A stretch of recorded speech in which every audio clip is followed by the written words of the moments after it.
जिस भजन में राम का नाम न हो उस भजन को गाना नहीं। क्यों? इसलिए कि जो भी करोगे, जो भी गाओगे, वो क्या है? वो सपना है। उमा कहूँ मैं अनुभव अपना, और सत हरि भजन जगत सब।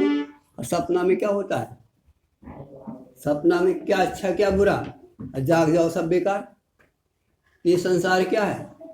ये संसार भगवान कहते हैं वहाँ, ये संसार को बिल्कुल सपना समझो। और फिर क्या है वहाँ? सत्य क्या है? कहते हैं सत्य है राम, उमा कहूँ मैं अनुभव अपना, और सत्य हरि भजन जगत सब। अर्थात यदि हम राम कहेंगे तो वही सार है, और इसके अलावा जो भी कहेंगे वो सब सपना है। इसलिए जिस भजन में राम का नाम न हो उस भजन को गाना चाहिए।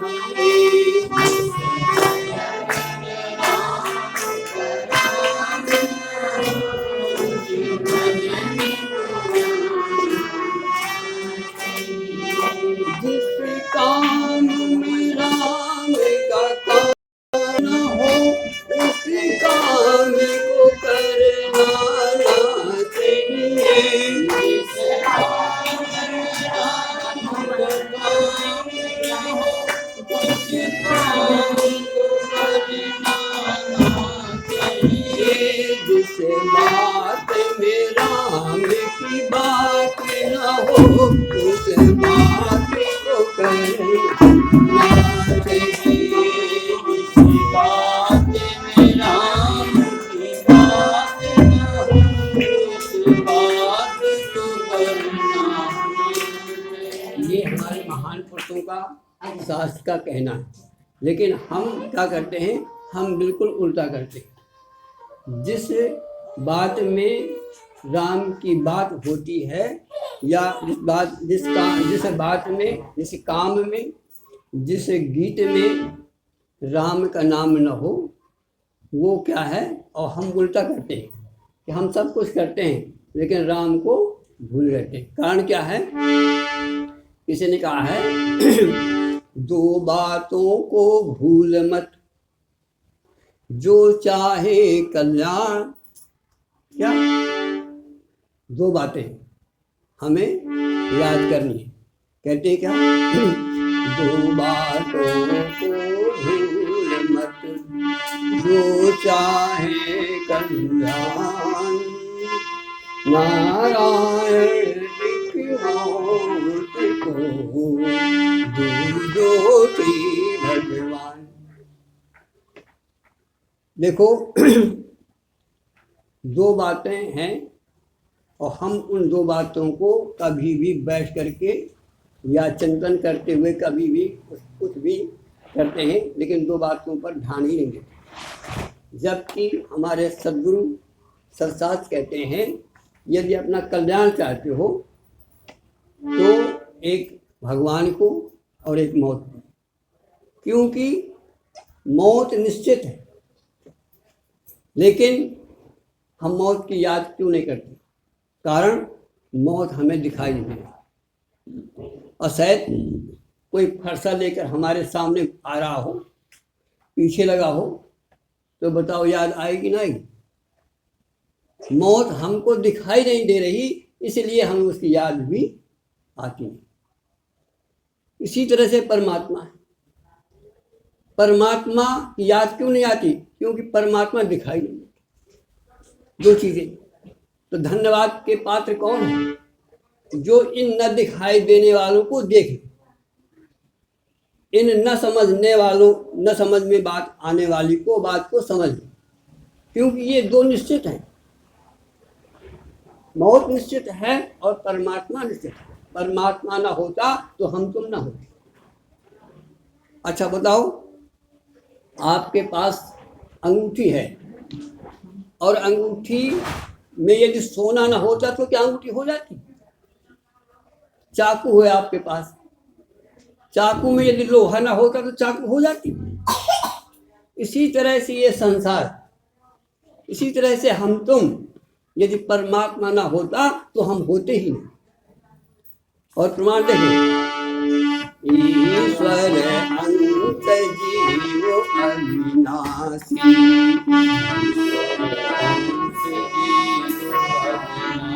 देखो अंगूठी में सोना छिपा है कि नहीं छिपा? लेकिन दुख इस बात का ये है कि अंगूठी को सोने का पतन, हमारे तुम्हारे अंदर ईश्वर अंश जीव अविनाशी, ईश्वर का अंश है कि नहीं हमारा? लेकिन हमें ईश्वर दिखाई नहीं देता। जैसे अंगूठी को सोना नहीं दिखाई दे रहा, और अंगूठी में सोना है कि नहीं? यदि सोना ना होता तो अंगूठी ना होती। इसी तरह से परमात्मा ना होता तो हम तुम ना होते।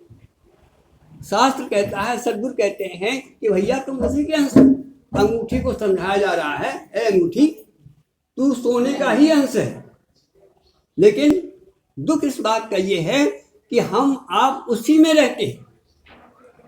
मछली पानी में ही रहती है। और कबीर कहता है, पानी में मीन प्यासी, सुन सुन मुझे आवत हंसी।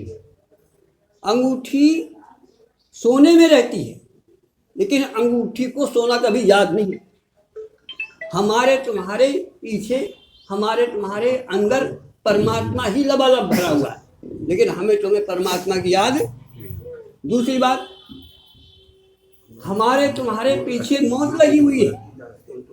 जैसे अंगूठी के पीछे सोना लगा हुआ है, ऐसे ध्यान रखना कि हमारे तुम्हारे पीछे मौत भी लगी।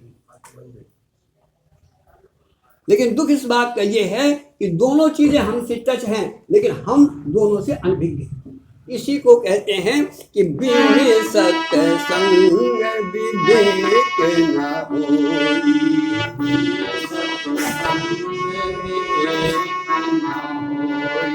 राम कृपा बिन सुलभ न होई, राम कृपा बिन सुलभ न होई। तो आप लोग धन्यवाद के पात्र।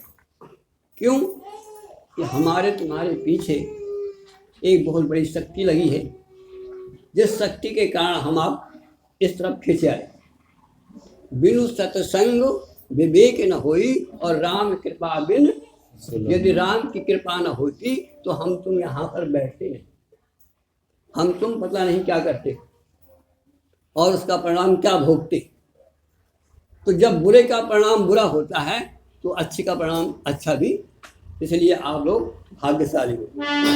एक बार क्या हुआ कि एक नाथ संत हुए हैं, तो उनका सिर्फ काम था सवेरे उठे, आराधना किया, नित्य क्रियाएं की, और वैसे से स्वामी जी बैठे हैं, ऐसे बैठ के तो रात दिन राम राम राम राम जपा करते थे।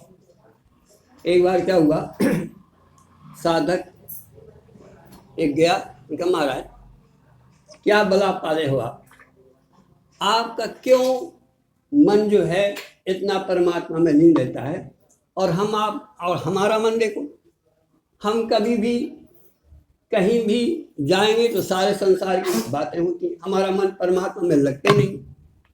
क्या कारण है, कोई उपाय बताइए आप। उन्होंने कहा अच्छा आओ जरा हम तुम्हारा हाथ देखें जरा। हाथ दिखाया। उन्होंने कहा यार बात तो बहुत तो सही कहते हो, एक बात जो तुम जानना चाहते हो कि मेरा मन लगता है और तुम्हारा मन नहीं लगता, इसका उत्तर कल प्रातः आना था। अभी मैं साधना में बैठा हूँ और कल जब मैं साधना से उठूँ तब आना। उनका ठीक है महाराज, जैसे आपकी आज्ञा। हुआ क्या, जैसे वो चलने लगा उनका इधर आओ। मुझे एक बात याद आ गई। क्या कहते, क्षण भंगुर जीवन की कलिका। मैंने तुझे वादा किया कि कल मिलेगा, लेकिन मैंने सोच लिया कि पता नहीं कल हम तुम मिले या ना मिले, इसलिए ज़्यादा अच्छा ये है कि वो कल का ना छोड़ो, आज ही आ जाओ। उन्होंने कहा ठीक है महाराज। उन्होंने कहा अच्छा ऐसा करना, एक बार तुम पुनः हाथ दिखाओ हमारा। हाथ दिखाया।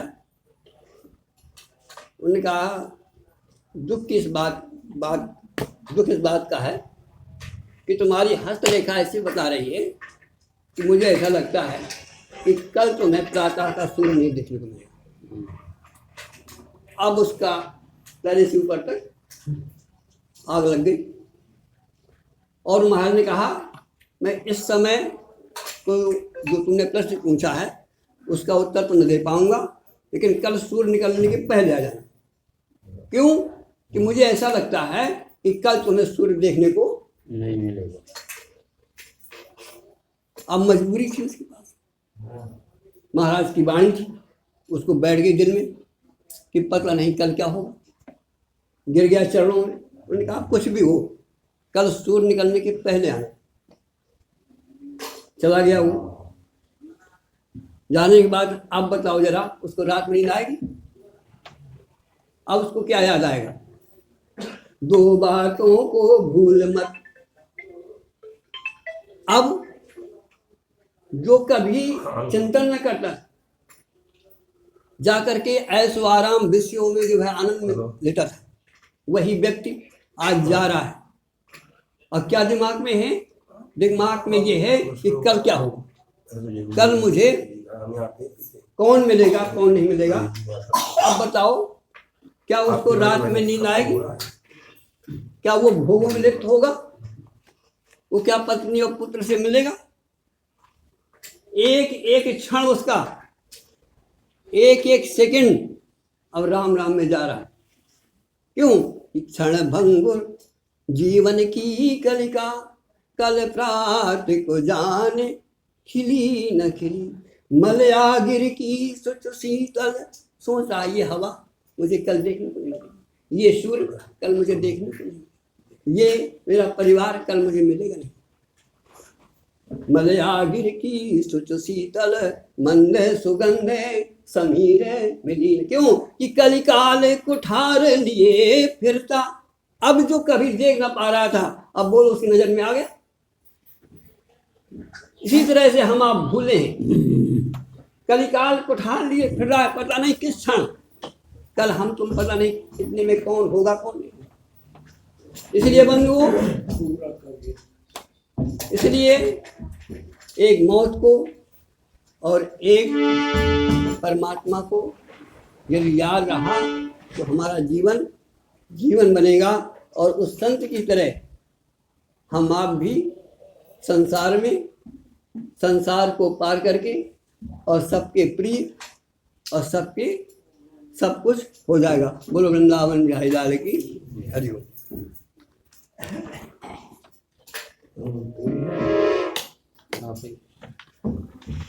भैया सुना दे देखो तो फिर उस समय वो जीता है, तो जो कहता है वो जीता है। बहुत अच्छी साधना है स्वामी, बहुत निर्मल। हमारे परिवार के सबसे छोटे भाई है, सबसे बेहतर साधना, सबसे उच्च कोटि की स्थिति। बड़ा अच्छा है, मनुष्य के जीवन पाने का यही है। बोलो श्री सद्गुरुदेव भगवान की जय। भारत के ऋषियों की जय। बहुत सुंदर।